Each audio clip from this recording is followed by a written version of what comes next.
I've decided to do a short bonus video for a slightly different DIY fireplace. This is a fireplace I built in my Jay's Loft residential build. It still uses fog emitters, but instead of World Adventures pedestals, I use Nras Debug enabler to lift the flames off the ground. If you don't have World Adventures, don't oppose using mods, or simply prefer this look to the original fireplace, this tutorial should be obvious to you. I have once again opened Sunset Valley, and this is just another random lot and random sim. It is my Maleficent sim, which I made a couple days ago just for fun, and I thought it would be funny to use her in this tutorial. I will not go over very basics such as cheats or fog emitter facts in this video because they've already been covered in the original DIY fireplace tutorial, and instead this will just be a very quick step-by-step video. Here I've built a small room and have identified where I'm going to have my fireplace. It's going to be in the middle along this wall, and as you can see it's going to be 2 tiles by 1 tile, just like my original DIY fireplace and the fireplace in my Jay's Loft build. I'm going into buy mode to get some kitchen counters to use as base for the fireplace, not as surface to hold the fog emitters, but as body parts of the fireplace itself. And I'm going to use this base game kitchen counter called Real Flat Counter, and the reason I like this one is because it doesn't have any legs, and also it doesn't have that little wall edge thing that a lot of other kitchen counters have. I'm moving it here, and obviously you can use any kitchen counter that you personally prefer, but I find that this one works the best for me. But as you can see now, I can see the drawers, and that's not really something I want. So I'm gonna rotate it so that the drawers face the wall. But now there's a bit of a gap between the kitchen counter and the wall, and that's once again not something I want. So this is where alt placement comes in handy. So I'm just grabbing the object and I'm pressing alt, and now I can move the kitchen counter much more flush to the wall. And that seems about right. Yeah, there's no more gap, and luckily with the kitchen counters, with them snapping to one another, I can simply clone this one, put it there and rotate it, and yeah, you can see it snaps right onto that one. I'm going to quickly remove the floor tiles since we don't need them anymore. Now I find it easier to take care of the top part of the fireplace first, and we will use these very kitchen counters that we just placed for that. I'm going to add 2 more kitchen counters, 1 on each side, and you will find out why a bit later. Next I'm going to lift the 2 kitchen counters in the middle, and this is where Nras Debug enabler makes its first appearance. Much like with how you need to use live mode to use fog emitter effects, to see fog emitter effects, you need live mode to use Debug enabler because it's impossible to use it in build or buy mode. To actually use the Debug enabler, you have to obviously get it first, and then you can just click on any objects, and you should always have this Nras option. Some objects may not have it, but I'd say about 99% of the game objects do. So you click Nras, Debug enabler, move, and then delta, and this is the window where you key in the value that you'd like to lift or drop your object by, and I've already worked out the correct value that we're looking for, and it's going to be 1.85. so I've keyed in that, and now I'm gonna click accept, and as you can see my kitchen counter are lifted.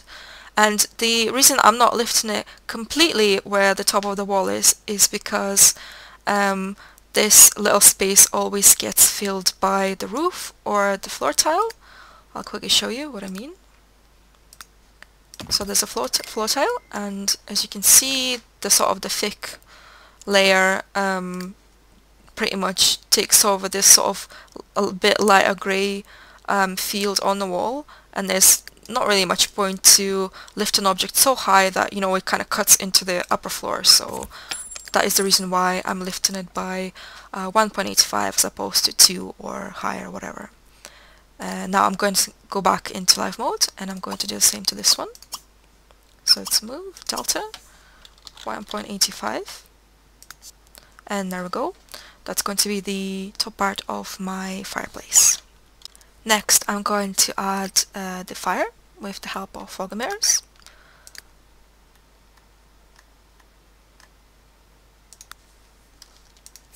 I'm going to probably use about 7 of them, just like in my original DIY fireplace tutorial.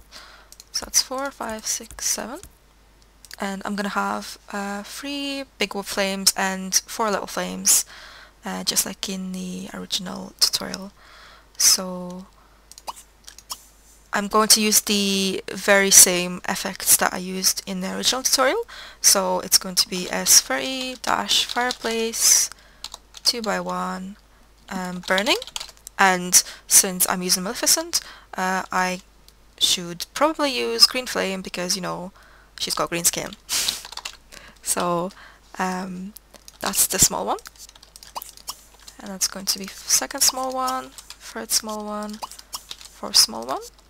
And these are going to be the big ones. So this is S30-fireplace 2x1 raging. And it's going to be green as well. And I copy that one. And I make these big ones as well. And I'm just going to arrange them quickly on the floor because I'm going to lift them using Debug Labor. So I'm just moving the 3 big ones, and then I'm going to try and fill the space with the little ones, kind of roughly.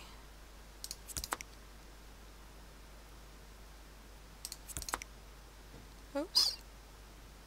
Yep. There we go. And now I'm going into live mode. And I'm going to unpause. And that's my flames. And I didn't know this before the time when I actually made my very first fireplace tutorial. I didn't realize that you could lift the fog emitters because obviously, you know, I assumed you have to lift it by clicking the actual blue sort of ball thing.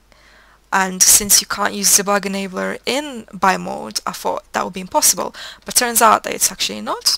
All you have to do is literally click the actual effect.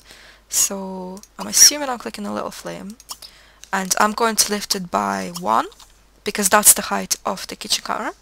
And as you can see, I'm guessing that's a little flame, can't really see at the moment. It lifted by 1. And I'm just going to do the same for all of them. Oops, unpaused.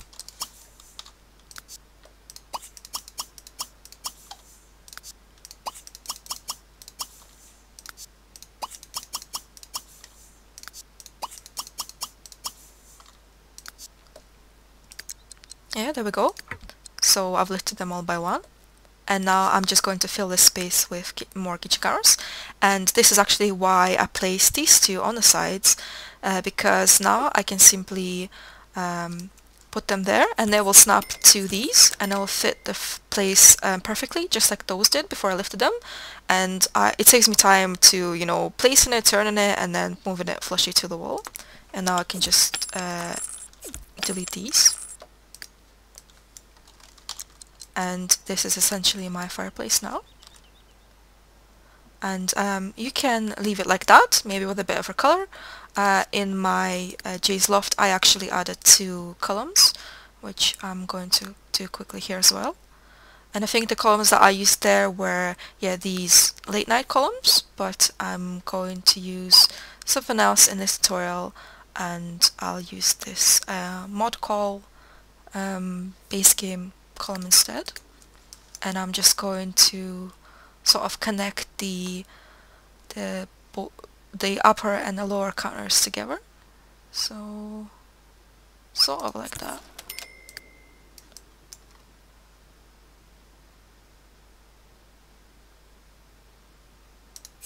There we go. Yep, and that's what it looks like. This is my final result. It's Maleficent's castle there, where she can plot world domination, sitting by the very evil looking green flames, with a equally evil and terrifying pet crow. Well, I hope this tutorial was easy to understand and follow, and I hope you found it useful, and I hope you enjoyed it as well.